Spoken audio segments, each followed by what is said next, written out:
E aí galera do Me Salva, nessa aula a gente vai dar início ao nosso curso sobre diodos. Para a gente conseguir entender o que é um diodo e como é que o diodo funciona, a gente vai ter que entender primeiro o que são os materiais semicondutores. Até agora a gente já tinha visto duas classes de materiais nessa classificação, que eram os materiais condutores e os materiais isolantes ou não condutores. Então vamos dar uma revisada no que são esses dois tipos de materiais para depois a gente entender como é que são os semicondutores então.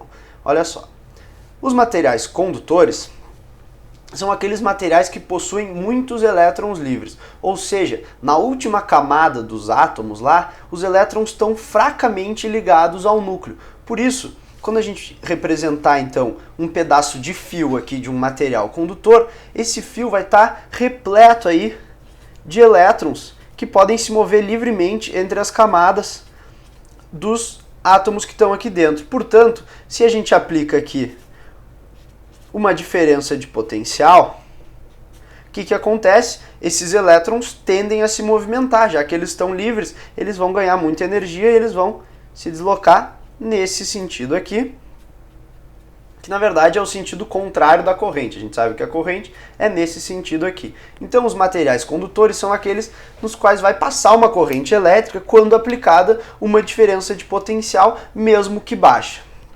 O que isso significa? Significa que os materiais têm uma resistividade baixa. Lembra lá da lei de Ohm? Que V é igual a RI. Então, se por uma pequena diferença de potencial a gente tem corrente, isso quer dizer que esse R aqui, que é a resistência, é muito baixa. A resistência depende, além da forma do material, aí, da geometria, depende também da resistividade. Então, uma baixa resistividade implica numa baixa resistência e assim a gente pode entender esses materiais aí condutores. Já os materiais isolantes, eles vão ser aqueles materiais nos quais os elétrons estão fortemente ligados ao núcleo. Portanto, é difícil tu criar uma corrente elétrica dentro desses materiais. O que acontece? Na verdade, todos os materiais isolantes podem se tornar condutor a partir de uma certa tensão, porque vai ter alguma tensão em que esses elétrons, mesmo que estejam fortemente ligados ao núcleo, vão se soltar e vão gerar corrente, mas é muito mais difícil tu gerar essa corrente nesses materiais isolantes. Por isso, isso implica então numa resistividade alta, é o contrário do que tinha lá nos materiais condutores. Então, o que vai acontecer? O que vão ser esses materiais semicondutores aí? Olha só, na verdade os materiais semicondutores, eles são aqueles materiais que estão entre os condutores e entre os isolantes, ou seja, os materiais semicondutores são aqueles que têm uma condutividade média, ou seja, eles não são nem muito bons condutores, nem muito bons isolantes. Mas daí tu te pergunta, para que isso aí vai servir? Na verdade, um material semicondutor, ele é basicamente um isolante, ele não tem elétrons livres. A única diferença é que aquela tensão de rompimento que eu falei para ele se tornar condutor é um pouco menor. Mas isso aí não vai influenciar na análise dos nossos circuitos. O que vai influenciar vai ser isso aqui, ó. É o processo de dopagem dos materiais semicondutores. O que é isso? Então, nos materiais semicondutores, como os maiores exemplos que a gente tem são o silício e o germânio.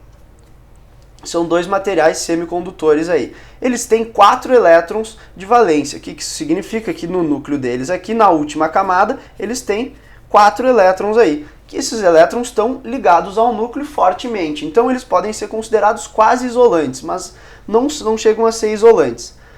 Se a gente fizer um circuito e botar esse material aqui como fio, por exemplo, vai ter uma corrente muito baixa aí, ou não vai ter corrente dependendo da tensão que tu aplicar. Mas o interessante que acontece aqui é quando a gente faz uma dopagem nesse material. O que significa a dopagem? Significa inserir um elemento a cada 10 milhões e esse elemento aqui vai ser diferente. Então, se tu tem 10 milhões de átomos de silício, aqui vai estar o nosso silício, a gente vai adicionar um elemento diferente. Como é que vai ser esse um elemento? Esse um elemento vai ter um elétron a mais ou um elétron a menos na camada de valência dele. Isso aí vai mudar completamente a história desses materiais. Então olha só, existem dois tipos de dopagem. Como eu falei, vai ter a dopagem do tipo P e a dopagem do tipo N. A dopagem do tipo N é um pouco mais fácil de ser entendida. Nesse tipo de dopagem, a gente vai inserir um material que tem um elétron sobrando.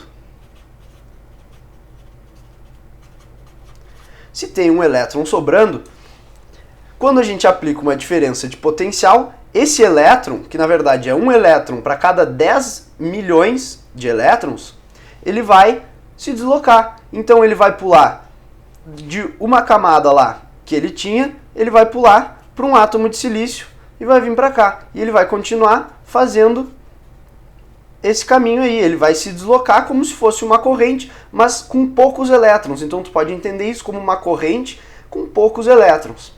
O que vai acontecer no processo de dopagem do tipo P? A gente vai adicionar um material que tem um elétron faltando.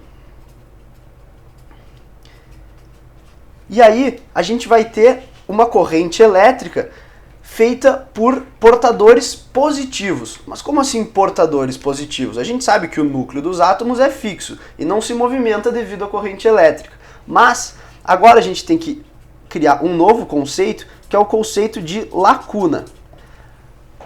Nos materiais semicondutores dopados do tipo P, a corrente elétrica é feita pelas lacunas. Na verdade, a lacuna é uma falta de elétron. Então como é que tu pode pensar nisso? Imagina que aqui tem um átomo de silício e um dos elétrons dele foi embora. Então a gente tem aqui uma lacuna.